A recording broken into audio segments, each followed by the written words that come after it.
আমাদের একটা দাবি ছিল যে ডিসেম্বরের মধ্যেই আমরা জাতীয় নির্বাচন চেয়েছিলাম। এটা নিয়ে আমাদের কিছু কর্মসূচিও দেওয়ার কথা ছিল। আমাদের প্রিয় নেতা তারেক রহমান সাহেব বলছিলেন ঈদের পরে কর্মসূচিও আসতে পারে। যাকে এর মাঝে একটা সুন্দর জিনিস বেরিয়ে আসলো। প্রধান উপদেষ্টা ডক্টর ইউনূস সাহেব লন্ডনে গেলেন, আমাদের নেতা তারেক রহমানের সাথে বসলেন, আপনারা সকলেই জানেন।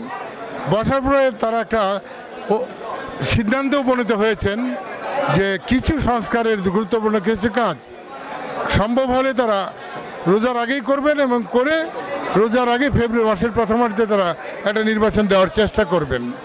এই আশ্বাসকে আমরা বিশ্বাসও করি এবং এইটাকে আমরা মনে ধারণ করেই আমরা আমাদের কাজ চালিয়ে যাচ্ছি যে আমরা আশা করি রোজার আগেই জাতীয় নির্বাচন ইনশাল্লাহ হবে।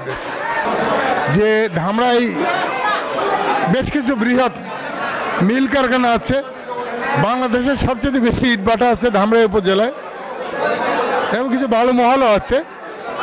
আপনারা জানেন এক শ্রেণীর টাউট, আমি বলবো না তারা বিএনপি গণনার কেউ, এক শ্রেণীর টাউট আপনারা নিজেরাও জানেন, এরা বিএনপির বদনামটা কামাই করার জন্য বিভিন্ন জায়গায় বিভিন্ন মিলে মোটরসাইকেল নিয়ে হুমকি দামকি 5ই আগস্টের পর আপনারা দেখেছেন।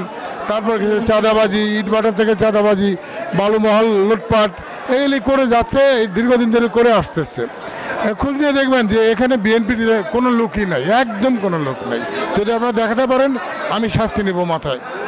তো এরা করে বিএনপির একটা বদনাম করতেছে। আসলে বিএনপির কাছে চাঁদাবাজি করে বলে আমি বিশ্বাসও করি না ধামরাইতে, এবং আমি নিজেও এ ব্যাপারে অনেক সতর্ক, জানেন এসব।